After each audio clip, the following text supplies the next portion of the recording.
आज के इस प्रोग्राम में उपस्थित सभी पार्टिसिपेंट और डिस्टिंग्विश्ड गेस्ट, सबसे पहले तो जेडेसआई को उनके 110th फाउंडेशन डे की बहुत बहुत बधाई।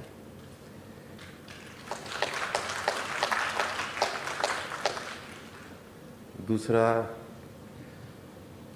लाइटर मोड में कह रहा हूँ, अदरवाइज मत लेना। आज पार्टिसिपेंट ने मेल रिसर्चर्स की बड़ी लाज रखी है,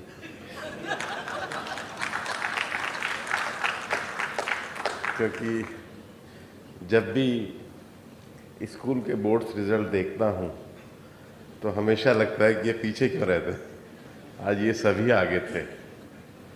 लेकिन मैं बहुत लाइटर से कह रहा हूँ, लेकिन अच्छे पार्टिसिपेंट थे।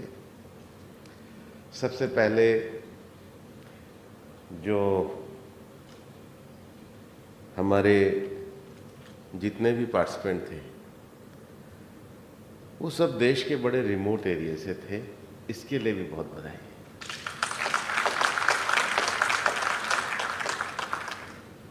और जो पहला प्रेजेंटेशन था वो हमारे डेजर्ट और कोल्ड डेजर्ट एरिया के लिए था, और उन्होंने बड़ा अच्छा सब्जेक्ट चुना जो लोकल किसानों की सबसे बड़ी प्रॉब्लम है। साइंस और टेक्नोलॉजी का उन्होंने काफ़ी अच्छा प्रेजेंटेशन दिया। दूसरा जो प्रेजेंटेशन था वो मेघालय से था, और मुझे भी उसको देखने के बाद लगा कि मानसून के बाद मेघालय कम से कम केव देखने के लिए जाना चाहिए। तीसरा जो प्रेजेंटेशन था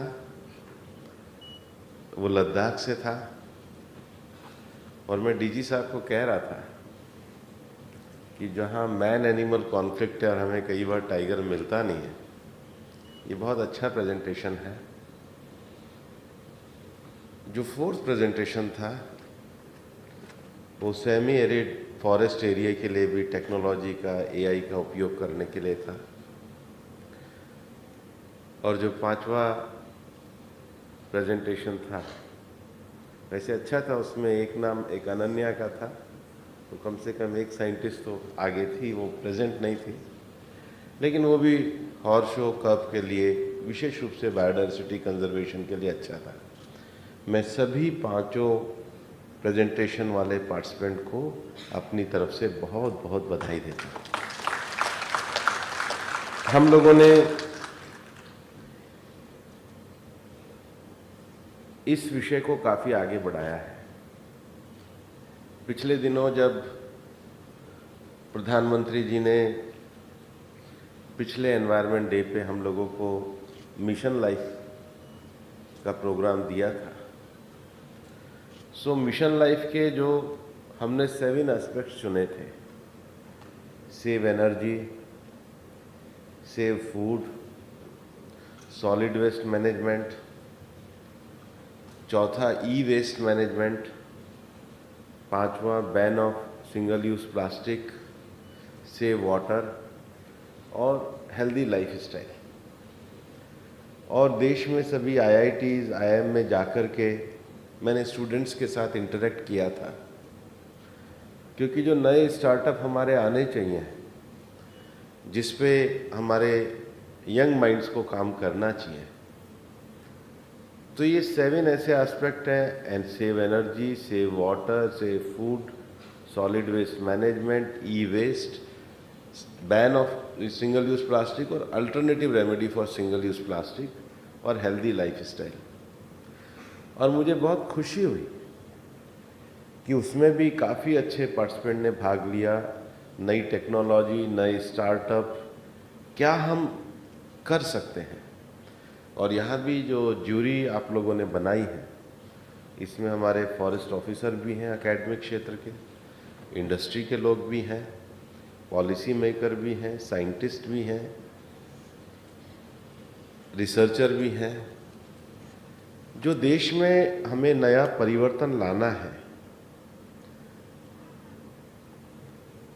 चूँकि हम लोग अर्जेंट इश्यूज़ पे तो पॉलिसी को एड्रेस करते हैं, लेकिन इम्पॉर्टेंट इश्यूज़ के भी डेवलपमेंट के लिए हमको उतना ही आगे जाना चाहिए। इम्पॉर्टेंट इशू माने कि जो लॉन्ग टर्म डेवलपमेंट देश में पॉलिसी बन रही है, उस लॉन्ग टर्म पॉलिसी में हम टेक्नोलॉजी इंटरवेंशन के द्वारा, रिसर्च के द्वारा, रिसर्च और इकोनॉमी को जोड़ने के साथ, रिसर्च और पॉलिसी को जोड़ने के साथ, पॉलिसी मेकर्स और एकेडमिशियन को साथ बैठाने के साथ, ये जो चीज़ों को अगर हम जोड़ के काम करेंगे तो आज भी हैकाथॉन में इको टूरिज़्म के लिए, मैन एनिमल कॉन्फ्लिक्ट के लिए, बायोटेक्नोलॉजी में रिसर्च के लिए, पॉलिसी में नए चेंजेस लाने के लिए, नए देश के एरियाज़ को एक्सप्लोर करने के लिए काफ़ी सारे अच्छे सुझाव हमको देखने को मिले। और प्रधानमंत्री नरेंद्र मोदी जी ने इस नई शुरुआत को अलग अलग डिपार्टमेंट के साथ जोड़ा, और हमारे डिपार्टमेंट में भी, क्योंकि ये माना जाता है कि मिनिस्ट्री ऑफ एनवायरनमेंट फॉरेस्ट का अर्थ है कि जहाँ पर कोई प्रोजेक्ट आ रहा हो तो उसमें कैसे वो स्टॉपेज के लिए खड़े होंगे। यह मिनिस्ट्री ऑफ एनवायरनमेंट फॉरेस्ट का अर्थ है कि वो कैसे चीज़ों को रोकेंगे। मेरा ये मानना है कि देश में ग्रीन ग्रोथ के लिए बहुत बड़ी गुंजाइश है। हमारे को नेचर के साथ रह कर के अपनी ग्रोथ को बढ़ाना चाहिए। हमें खुशी है कि हमने पिछले 10 सालों में देश में 47 टाइगर रिजर्व होते थे, उनकी संख्या को बढ़ाकर 58 किया है। पिछले 10 सालों में देश में 25 रामासर साइट्स थी, उसके एरिए को बढ़ा करके हमने 90 किया है। हमारी जो फॉरेस्ट सर्वे ऑफ इंडिया की रिपोर्ट आई है उसमें फॉरेस्ट कवर बढ़ाया है, लेकिन ये क्वालिटेटिव भी बढ़ना चाहिए। ये आइसोलेशन में नहीं रहना चाहिए, इनके साथ यूनिवर्सिटी को, यूथ को जुड़ना चाहिए। और मुझे बताते हुए खुशी है, मैं तो पिछले 4 साल से लगातार ZSI में आ रहा हूँ। मैंने पिछले 2 साल में हमारे IIFM की रिपोर्ट्स को देखा है, साइकॉन को देखा है, और हमारे WI की रिपोर्ट्स को देख रहा हूँ। हम लगातार ज़्यादा से ज़्यादा यंग लोगों को, रिसर्चर्स को इन्वॉल्व करके एक ऐसा माहौल बनाना चाहते हैं कि हमारा ये सारा रिसर्च आइसोलेशन में ना हो, ये देश की ग्रीन ग्रोथ, ग्रीन इकोनॉमी के साथ जुड़े।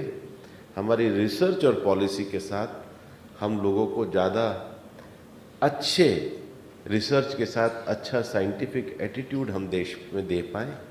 साइंस को समझना बहुत ज़रूरी है, पढ़ना बहुत ज़रूरी है।